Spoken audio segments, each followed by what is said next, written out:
Show today. From the hit NBC sitcom Suddenly Susan, the hilarious Kathy Griffin is here.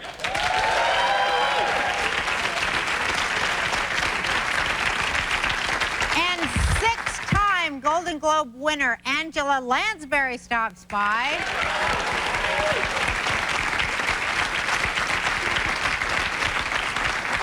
But first, a moment for me. After all, I am the host of this show. Every single day, I watch the Dukes of Hazzard, and I'll tell you why. A, it is the only TV show that has ever explained to me the meaning of life. B, the guys in it are totally hot and always have the tight pants. Love that. Love that. And C, it's my little boy's favorite show in the world. And you know what? If we look outside our studio right now, we should see the Duke's car, the General Lee, pulling into our parking lot. Let's see who's driving it.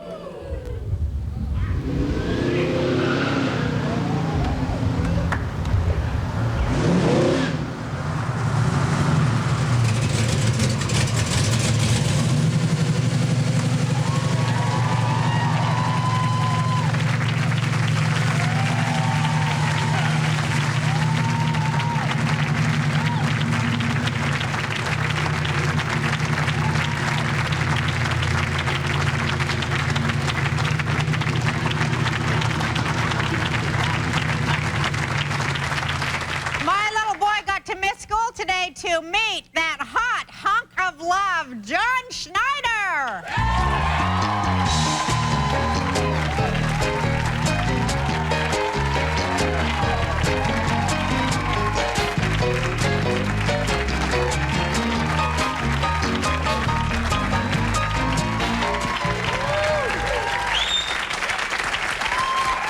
I've been called a lot of things, but I've never been called a hot hunk of love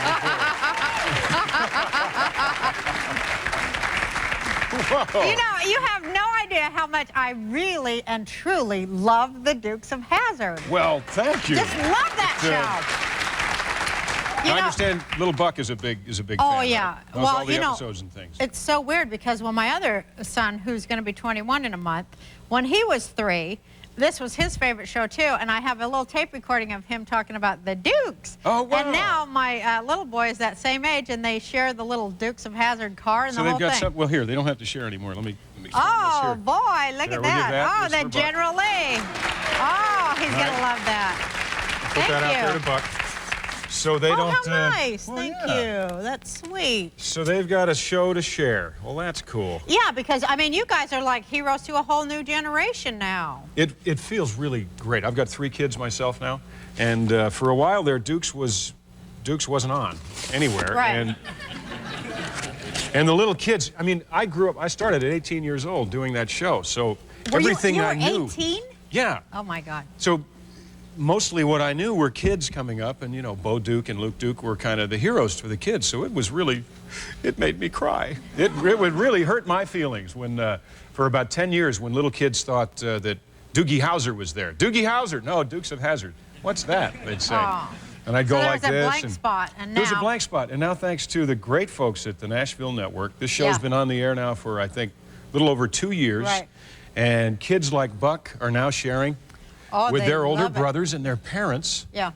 They love the Dukes because there's really nothing in there that's offensive. No, but what I like is that it's a real good family show. I mean, plus it teaches a real good... I mean, there's just every so week many it'll layers teach a of lesson. something good. Yeah, and also there really isn't a show I can think of these days that that my kids and my wife and even my mother would want to watch at the same time. I mean, kids 2 years old and kids 85 years old. The only thing I worry like about my son is I'm going to talk to you about this for a minute. About, well, I mean, what? driving? Oh, no. Oh, okay. Well, except for that they're always running away from the police. That's kind of... Well, but consider those police. That's true. We did, in every show, they did go out of their way to show you that Roscoe was up to something. So that we were being taken unfair advantage of. Right. You know, the more you get into that show, I mean, a lot of people are out there listening right now saying, come on, it was a silly show.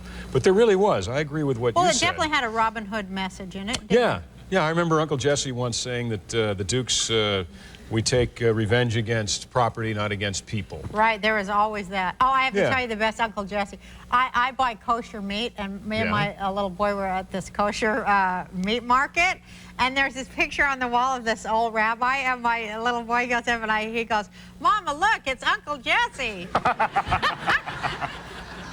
Denver, the rabbi. I looked, and it was like a gray beard. It did look like Uncle Jesse. He was a delight. Denver Pyle was a delight. He passed away this last, not this last Christmas, but Christmas a year ago, and we lost a great one with him. What a fine gentleman. And then Boss Hogg, he died too. Sorrel Book passed away about 6 years ago, but Tom, Kathy, and I are all feeling pretty darn good. Are you all tied? Yeah. That's good. Tom just got nominated for a Tony for his work in Annie Get Your Gun on Broadway. Yes. So I'm excited about that. Y'all are real tight. Oh, yeah. Together? Oh, yeah. Yeah, very close. That's and cool. Kathy just had her second baby a couple months ago. So great. Yeah. Time marches on. Time marches on. There they are. There are the Dukes. What's the craziest thing some groupie did to get your attention? How about the second craziest Okay, thing? the second. I had a guy, I did a concert tour this last summer, and a guy brought his General Lee. He said, would you sign my General Lee? You know, the real deal, the car.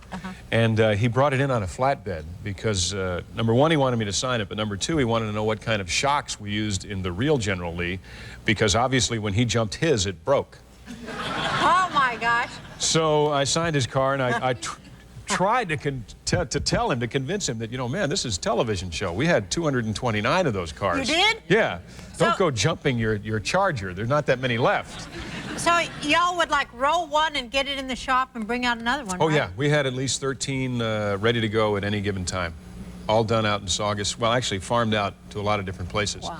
But in Saugus, where they have those tanks that I was telling Buck about.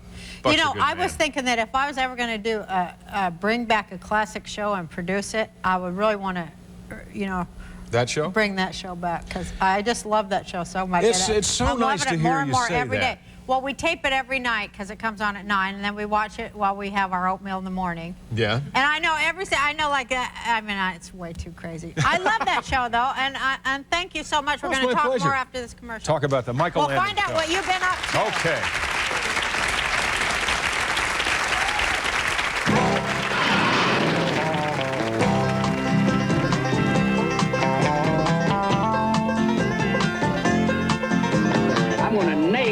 And Luke Duke. Nail him. Oh, crazy gooder talking. Turkey coming right down my alley. I'm having a picnic. Which way to the beach? I want those slot machines. Now we got them. We got them.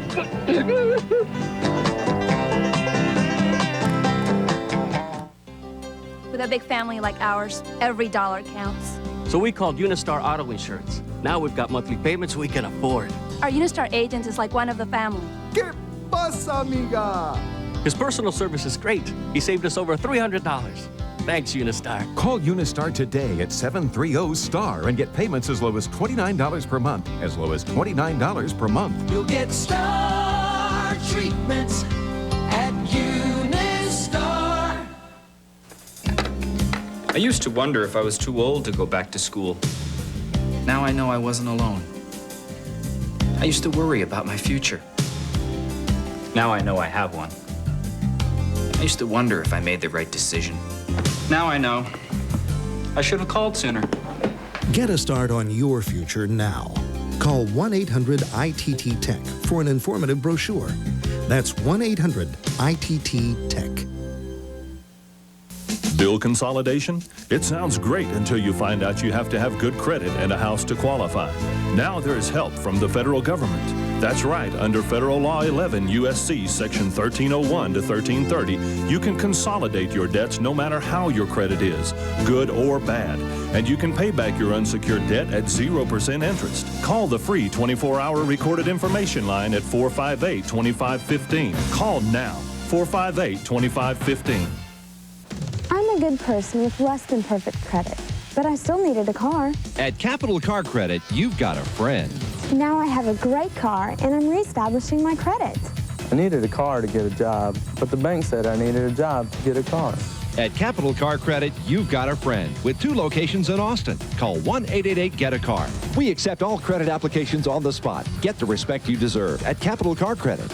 Call Capital Car Credit at 1-888-GET-A-CAR. Okay, come on, you gotta let me get in the house. Kisses, Daddy, kisses! Chris, you're getting too heavy for this, son. Listen, I can't hear you when you're talking at the same time. Chris, come on now. Quiet, would you be quiet, son? Shauna, come on, Chris. I have told you about this. Sweetheart, I'm sorry. Did you have a hard day? Yeah, I just need Chris. I just need a little peace, that's all. Okay, everybody, we're due at Antonio's in 1 hour. No, honey, we're not going to Antonio's tonight, are we? I forgot. That's okay. I'll No, that's fine. You've had a hard day. No, it's fine.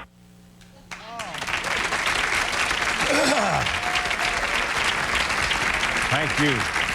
We're back with John Schneider, the star of Michael Landon, The Father I Knew, which airs May 23rd on CBS. That's right, Sunday night. So this was like Michael Landon's kid was the director of this? Right, Michael Landon Jr. wrote a book, and now it is this movie, and it changed my life.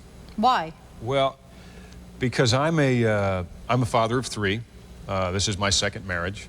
And what really ran through my first marriage was my belief that my career was more important than my relationship with my wife.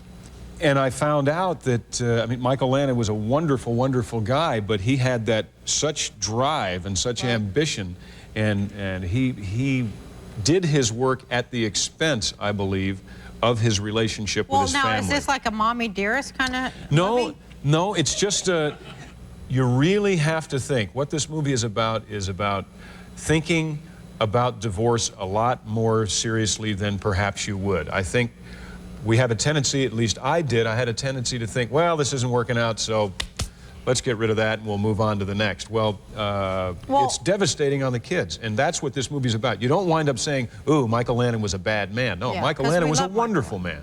Well, was it weird playing him and being directed by his son? It was, but what a wonderful person to be able to go to, because, you know, he was in the room when that scene we just saw happen. He was one of the kids that was there. So he could tell me what that felt like. He could tell me his take on what was going on in his father's... How old was he at that time?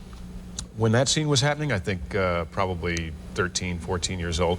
But it goes from Bonanza all the way through pancreatic cancer. So it's, for me, it was the opportunity of a lifetime because I was a huge fan of Michael Landon. Now, having had done this, I can honestly say I'm a bigger fan of Michael Landon than I ever was before. So it leaves him with it leaves us with a good feeling about him. It's a true story. Because I mean, everybody got divorced. Everybody got divorced, including me. It's like, yeah. But it's kind of like the folks that were talking about dropping bombs. You know, if you're dropping bombs, you never see the devastation of what happened when they hit. Right. Well, when you drop the bomb of divorce on your family, especially on your children, the tendency is to think about yourself and your wife, and, you know, we're adults, we can handle it. But what about those kids? And that's what this movie is about. And I hug my children more, I play with my children more. I still do my work, but my work does not come first. No, it can't come first, no. Right. Now,